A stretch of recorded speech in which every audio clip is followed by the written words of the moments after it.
You've heard Israel talks about against the idea of two-state solution. What is your take on it?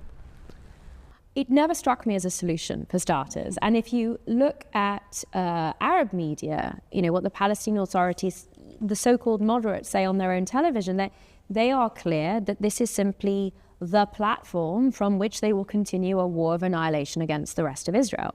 The river to the sea. From the river to the sea. And the notion of a crazy person, right, is to do the same thing over and over again and expect a different outcome.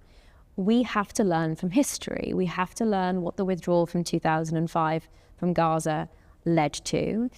We have to understand that you cannot snap your fingers and expect there to be a solution, that ultimately, and I mentioned this before, the perpetuation of this conflict is coming from indoctrination to terror, because kindergarten children are being taught that the highest calling in life is to slaughter as many Jews as possible, and incentivization to terror through the pay-for-slave policy. Unless you grapple with that, all you will do in supposedly creating a state for Palestinians is create a further terror enclave. And we have the proof of that pudding in what happened in Gaza.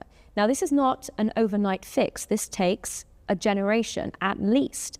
Moses walked the Jews through the desert for 40 years. That generation needed to change from being slaves in Egypt to being, in biblical standards, a free people. And that is what needs to happen here. So it has to start with education. It has to start with economic opportunities and cooperation. It is never going to come from some sort of tick box scenario or a handshake in the rose garden of the White House where you say, now there are no more problems, this is the solution, this is done.